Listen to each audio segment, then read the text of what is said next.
Good morning. The devotional this morning is entitled, and it's a question, I may suffer if I, and then ... I may suffer if I. When Dr. Buddy Arnold and I were co-teaching a class on the categories of love from Daniel Day Williams' book, The Spirit and the Forms of Love, I was moved somehow to ask the members of the class this question. Is there anything in your life that you're doing right now that may cause you to suffer in the future? And I thought it was good enough that I repeated it. We did not ask for any response, just a question for people to consider. Is there anything in your life that you are doing right now that may cause you to suffer in the future? I have pondered the question again and again. Something pushes me to ask the question that every person I know needs to consider. I may suffer if I. I hope, challenged to wrestle with the question for each and every person. Let me push the question for consideration in an applicable area of life. I may suffer if I start smoking.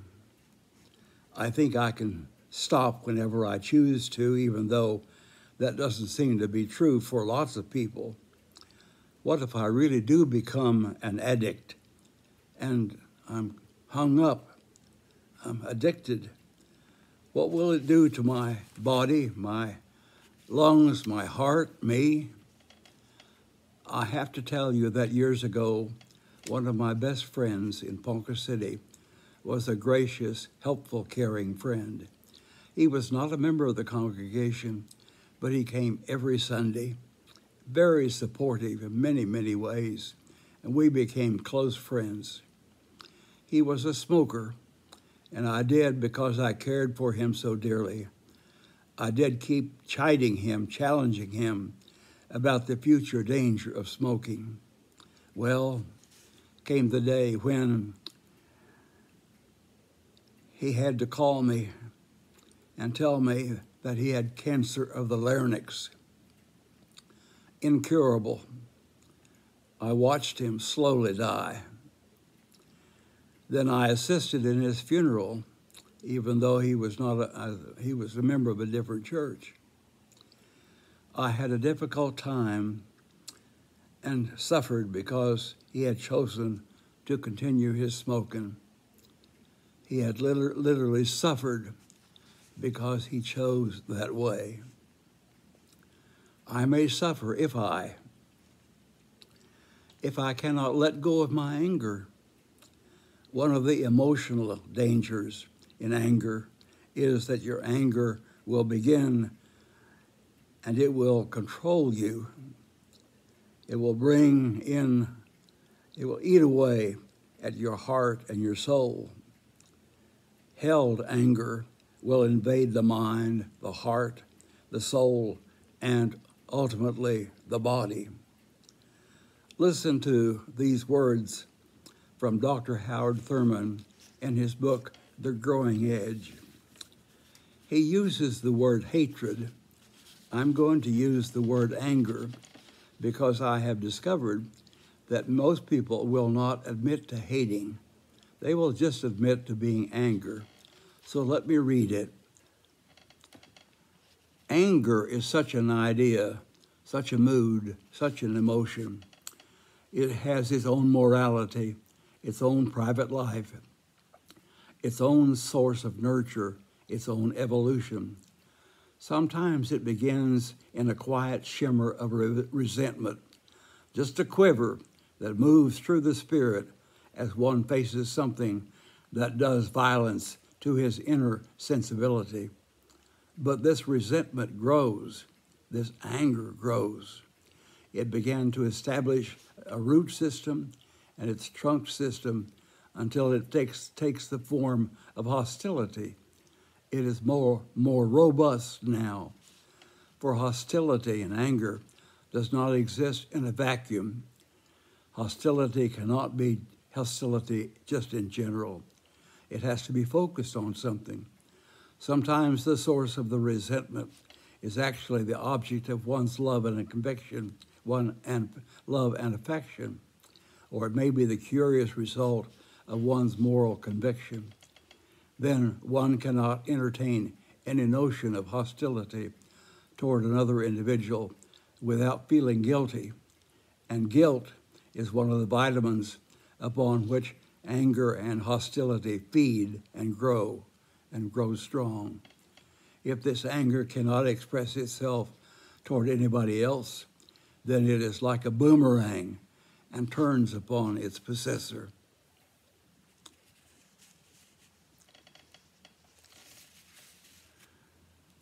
Well, that's pretty strong, isn't it? The emotion of anger, so closely connected to the unwillingness to forgive.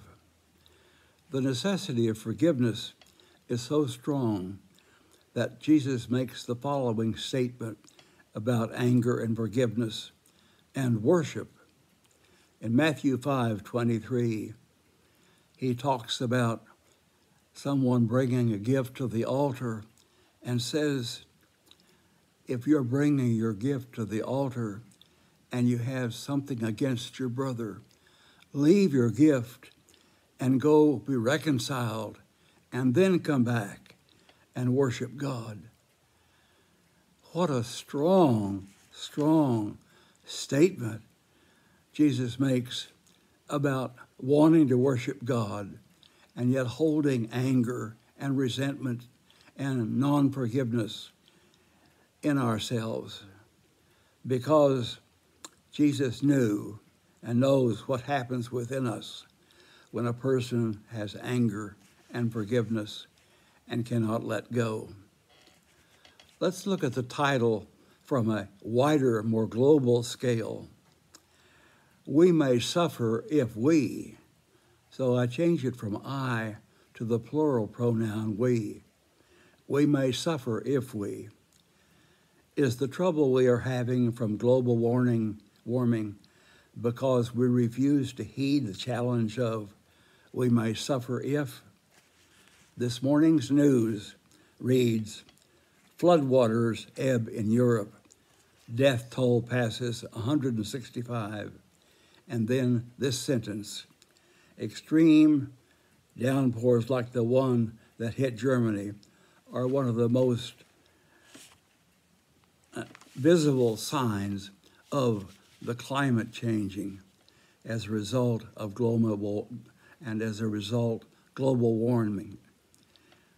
You mean we are suffering because we did this to ourselves? We chose to do this? We chose to suffer? If we do this, we're going to suffer? Is there anything you are now doing in your life that, if you continue, is going to cause you to suffer and perhaps to cause others to suffer? Jesus came into our world to help people to change their lives.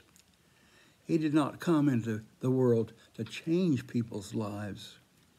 He came to help, empower, assist, and guide people to change their lives. Person to person, changing people's lives.